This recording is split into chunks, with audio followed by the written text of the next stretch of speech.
বাবা মায়ের ডিভোর্স শেষে যখন তাদেরকে জিজ্ঞাসা করা হয় একসাথে যে তারা কাকে নিতে চায়, ছেলে নাকি মেয়ে, তখন আমার বাবা মা একসাথে বলে উঠল ছেলে। বিষয়টি ছিল খুবই চমকপ্রদ, তাই মেম্বার, চেয়ারম্যান, এলাকার সবাই আমার দিকে অবাক দৃষ্টিতে তাকিয়ে রইলেন। বেচারি আমি ছোট মানুষ, কতটুকুই বা বুঝি, কিন্তু এতটুকু বুঝতে পেরেছিলাম যে কেউ আমার দায়িত্ব নিতে ইচ্ছুক নয়। আমি তখন বাবা মায়ের দিকে ফ্যাল ফ্যাল করে তাকিয়ে রইলাম আর বোঝার চেষ্টা করছিলাম যে কি হচ্ছে আর কি হবে। অবশেষে সবাই ঠিক করলেন ভাই যেহেতু ছোট, সে মায়ের কাছে থাকবে আর আমি বাবার কাছে থাকবো। মা চলে গেলেন আর যাবার সময় তৃপ্তির হাসি দিয়ে গেলেন মুখে, আর বাবা সেও মুখ কালো করে বসে রইলেন। সেদিন থেকেই শুরু হলো আমার নতুন জীবন। বাবা আমার দায়িত্ব তার বাবা মার ভাই বোনের কাছে চাপিয়ে দিয়ে চলে গেলেন ঢাকায়।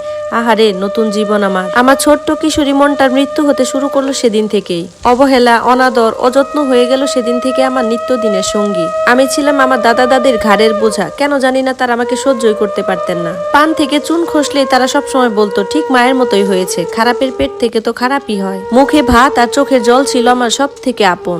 চারিদিকে যখন আলোর ছড়াছড়ি, তখন আমি দেখতাম অন্ধকার। রাতের বেলা ভয় পেয়ে যখন মুখ বুঝে কান্না করতাম, তখন কেউ ছিল না যে একটিবারের জন্য আমাকে বুকে জড়িয়ে ধরে বলবে ভয় পাস কেন, আমি তো আছি। দুই ফুপির কাছে ছিলাম একটা কাঠের পুতুলের মতো। তারা তাদের ইচ্ছা মতো আমাকে নাচাতো, সাজাতো, গান করাতো। সময়ের সাথে সাথে আমি যেন থমকে যেতে থাকি। দিনের পর দিন সময় বদলাতে থাকলেও বদলায় না যেন আমার ভাগ্য। আমি তো ছিলাম আমার দাদা দাদির ছেলের ঘরের নাতনি, কিন্তু তারা আমার সাথে ব্যবহার করতো ঠিক কাজের লোকের মতো। তাদের যত শত কদর ছিল আমার ফুপির ছেলে মেয়েদের নিয়ে। কত শত যে মিথ্যা অভিযোগের জন্য মার খেয়েছি তার কোনো হিসাবই নেই। একদিন একটা ছোট্ট ভুল করার কারণে আমার দিকে ছুঁড়ে মারা হয়েছিল মুড়ো ঝাঁটা, যেটা আমার নরম পায়ে কাটার মতো গেঁথে গিয়েছিল। তীর তীর করে বের হয়েছিল রক্ত।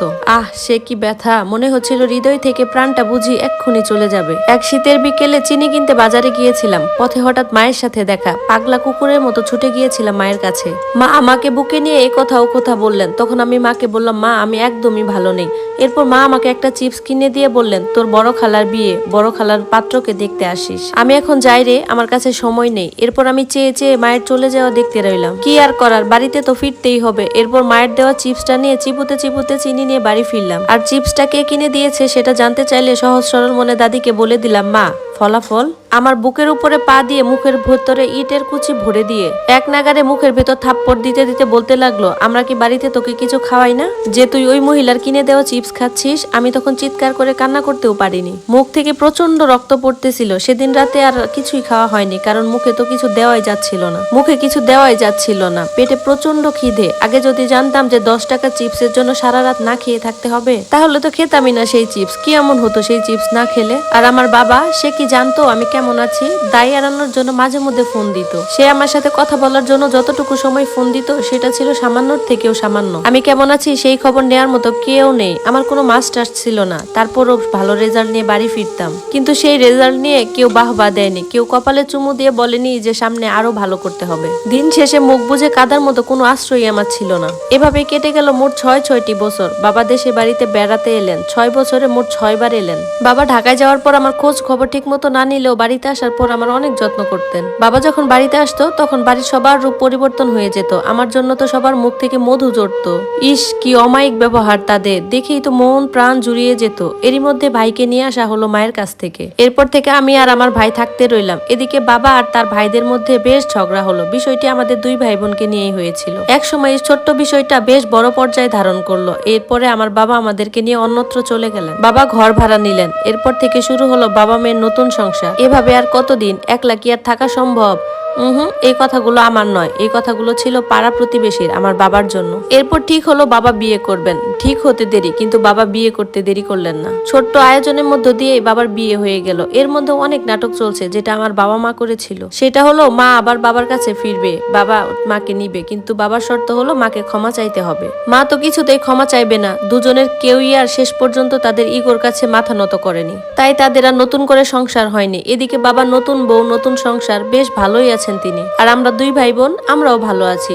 জোর করে তেঁতুল গাছের ছালটা বেল গাছে লাগানোর চেষ্টা করতেছি। অবশেষে ছিটকে পড়ে গেলাম বাগানের বাহিরে, কারণ আমার সৎমায়ের যে মেয়ে সন্তান হয়েছে। দূর হয়ে গেলাম আমি, আর কদর বেড়ে গেল ভাইয়ের। অবশেষে বাবার থেকে পাওয়া ভালোবাসাটুকুও বন্ধ হয়ে গেল। আস্তে আস্তে আমি সবার কাছ থেকে আড়াল হয়ে গেলাম। আমি নামের যে একটা মানুষ ছিলাম, সেটা সবাই ভুলেই গিয়েছিল। আমি নিজেকে সবার কাছ থেকে গুটিয়ে নিলাম, ভালো থাকতে লাগলাম নিজের মতো করে। তখন আমার জীবনে নেমে এলো নতুন আরেকটা ঝড়। নতুন কৈশোরে পা দেওয়া আমি, ঘরে মা নেই, বাবার আমার প্রতি তেমন খেয়ালও নেই। ইস, এই নতুন ফোটা ফুলটি যদি একবার ছুঁয়ে দেখা যেত বেশ ভালো হতো। এরকম ভাবনা নিয়ে কিছু হায়না শিয়ালের দল আমার পিছু নিতে লাগলো।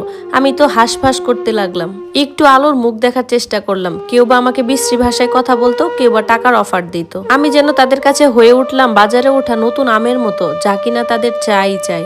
কেউ ছিল না আমাকে দেখার মতো। কেউ চেষ্টা করতো তাদের নষ্ট চোখ দিয়ে আমাকে দেখার জন্য, আর কেউ বা তাদের নোংরা হাত দিয়ে ছোঁয়ার চেষ্টা করত। বিষের থেকেও বিষাক্ত হতে লাগলো আমার জীবন, আর এই বিষাক্ত জীবনে বিশাল একটা রংধনু হয়ে আসলো আমার ভালোবাসা। তার চাহনি, তার আচার আচরণ সবকিছুই আমাকে বুঝিয়ে দিত সে আমাকে কতটা ভালোবাসে। নষ্ট হৃদয়টাকে রোজ সকাল বিকাল পানি দিয়ে তাজা করতো আমার ভালোবাসা। সুখের দেখা না পেয়েও কোথাও যেন একটা সুখ অনুভব করতে লাগলাম। এজন্য অবুঝ মনের চাবিকাঠিটাও তাকে দিয়ে দিলাম।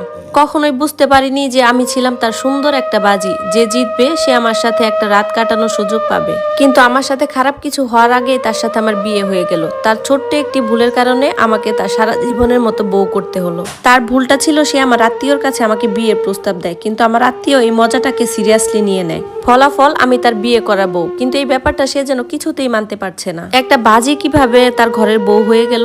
এত কিছুর মাঝেও আমি আমার নিজের লেখাপড়াটা ছাড়তে চাইনি। এদিকে আমার বাবা উঠে পড়ে লেগেছিল আমার লেখাপড়া বন্ধ করতে। আমার একটা ছোট্ট ভুলের মাসুর হিসেবে আমার লেখাপড়াটা ছাড়তে হলো। আমার ভুলটা ছিল আমার মায়ের সাথে দেখা করা। মা তখন নিজের ভুলটা বুঝতে পেরেছিলেন, কিন্তু ততক্ষণে অনেক দেরি হয়ে গিয়েছিল, কারণ তারও অন্য জায়গায় বিয়ে হয়ে গিয়েছিল। মা ভালোই সুখে আছে, বাবা ওইদিকে সুখে আছে। মাঝ নদীতে শুধু ভাসলাম আমি একা। আমাকে টেনে হিসড়ে নিয়ে আসা হলো মায়ের নতুন স্বামীর বাড়ি থেকে, আর আমাকে বলা হলো আমি যদি লেখাপড়া করতে চাই তাহলে যেন আমার বাবার বাড়ি থেকে বের হয়ে গিয়ে লেখাপড়া করি। কোথায় যাব আমি? কে আছে আমার যে কিনা আমাকে লেখাপড়া করাবে? তাই শেষমেশ আর কোনো উপায় না পেয়ে লেখাপড়াটা ছেড়েই দিলাম। অল্প আয়োজন আমাকে তুলে দেওয়া হলো শ্বশুর বাড়িতে। ভেবেছিলাম সেখানে হয়তো বা অল্প একটু হলেও সুখ পাবো, কিন্তু আমি বড্ড বোকা। যেখানে সুখ পাওয়ার কথা ছিল সেখানেই পেলাম না, আর যেখানে পাওয়ার কোনো কথাই নাই সেখানে সুখ পাবো কিভাবে? ঠিক তাই, শ্বশুর বাড়িতে না পেলাম সম্মান, না পেলাম ভালোবাসা। স্বামী শুধুমাত্র প্রয়োজন হিসেবে পড়ে রইলাম ঘরের এক কোণে। শাশুড়ি মায়ের অকথ্য ভাষার গালি আর ননদের মুখচামটি যেন আমার প্রতিদিনের মেনু। আর মার সেটা তো কথাই নেই। কথাই কথাই আমার গায়ে হাত তোলা ছিল আমার বরের একটা চাকরি, আর সাথে তাল মেলানোর জন্য ছিল আমার শাশুড়ি আর ননদিনী। মাঝে মধ্যে প্রচন্ড বুক ফাটা চিৎকার করে বলতে ইচ্ছা করতো যে আসলে আমার দোষটা কোথায়, কিন্তু কখনোই সেটা পারতাম না। রাতের আধারে কেঁদে কেঁদে কত যে বুক ভাসিয়েছি সেটা আমিই জানি, তার কোনো হিসাবও নেই। কিন্তু আমার চোখের জল মোছার জন্য কাউকেই আমার পাশে পাইনি। এভাবেই কেটে গেল 3টি বছর, কিন্তু এখন তো তাদের বাচ্চা চাই। বিয়ের 3টি বছর কেটে যাওয়ার পরও এখনো কেন বাচ্চা হচ্ছে না? আমি কেমন নারী? শুরু হয়ে গেল নতুন বিষয়কে সামনে রেখে নতুন ভাবে টর্চার। আমি যেন শ্বাস নেওয়ার মতো সময়টুকুও পাচ্ছিলাম না। ছেলে বিয়ে দিব, ভাই বিয়ে দিব, আমি বিয়ে করব, এই কথাগুলো সবসময় আমার সামনে ছোড়ার মতো পাঠ করা হতো। আমি যেন খাঁচাবন্দি পাখি হয়ে গেলাম। আমার জীবনে এত কিছু ঘটে যাচ্ছে, কিন্তু আমার বাবা একটি বারের জন্য খবর নেয় না যে আমি কেমন আছি। মাঝে মাঝে তো আমি খুব ভাবতাম যে আমি আদৌ তাদের মেয়ে তো, কিন্তু আমার এই প্রশ্নের উত্তর দেওয়ার মতো তো কেউ নেই। একদিন বৃষ্টি ভেজা সকালে টেস্ট করতে গিয়েছিলাম ভিজতে ভিজতে, কিন্তু টেস্টের রিপোর্টে জানা গেল যে আমি কখনো মাই হতে পারবো না। এই শেষ কষ্টটুকুই মনে হয় আমার পাওয়ার বাকি ছিল। এরপর টেস্ট করার শেষে বাড়ি ফেরার পথে রাস্তার মধ্যে এক চলন্ত ট্রাক আমার উপর ঝাঁপিয়ে পড়ে, পিষিয়ে দিয়ে গেল আমার এই যন্ত্রণায় ভরা শরীরটাকে। হাত থেকে ছিটকে পড়ে গেল সব মেডিকেল রিপোর্ট। গাল, নাক আর মুখ দিয়ে ছুটতেছিল রক্ত, ঠিক সেদিনের মতো যেদিন আমার দাদি আমার মুখে ইটের কুচি ভরে দিয়েছিল। কিন্তু শুধু এইটুকুই পার্থক্য যে সেদিন আমার রক্ত পড়াটা বন্ধ হয়ে গিয়েছিল, কিন্তু আজ আর বন্ধ হচ্ছে না। আমার নিথর হয়ে থাকা দেহটা নড়ছে না, রক্তগুলো কোথাও জমে নেই। বৃষ্টি ওদেরকে আমার মতোই ধুয়ে মুছে সাফ করে দিচ্ছে। আমার শীতল চোখ দুটি সামনে আসা কিছু অচেনা মানুষের দিকেই আটকে আছে। আহা কি শান্তি! আজ কেন আমার একটুও কষ্ট হচ্ছে না? কেন আমার এই ছিন্ন ভিন্ন শরীরটা দেখার পরও আমার বিন্দুমাত্র কষ্ট হচ্ছে না? কেন আমার চোখ থেকে 2 ফোঁটা পানিও গড়িয়ে পড়তেছে না? মৃত্যুতে কি তাহলে এতই শান্তি? সৃষ্টিকর্তা তাহলে কেন আগে আমাকে এই শান্তিময় মৃত্যুটার উপহার দিলেন না? হয়তো পৃথিবী থেকে শেষ কষ্টটা পাওয়ার পরেই আমার এই শান্তিময় মৃত্যুটা উপহার হিসেবে পাওয়ার কথা ছিল। আচ্ছা, আজও কি আমার বাবা মা আমাকে নিয়ে ঝামেলা করবে? কে নিবে আমার লাশের দাফন কাফনের দায়িত্ব? নাকি আজও তারা একে অপরের দিকে চাপিয়ে দিতে চাইবে আমার দায়িত্ব? এখন তো আমার বাবা মায়ের সাথে যুক্ত হয়েছে আমার স্বামী নামক মানুষটা। আচ্ছা, সে কি আমার জন্য কান্না করবে? সে কি আমাকে মিস করবে? আমার অকালে চলে যাওয়ার কথা শুনে আমার দাদা দাদি কিংবা ফুপু ফুপিরা কি আফসোস করবে আমার সাথে করা অন্যায়গুলোর কথা ভেবে? আচ্ছা, আমার লাশটা কি আমার মাকে দেখতে দেওয়া হবে? সবশেষে এটাই জানতে চাই, আমার দোষটা ছিল কোথায়? সেই উত্তরটা কি কারো কাছে আছে? ধন্যবাদ সবাইকে। গল্পটি কেমন লাগলো সবাই জানাবেন।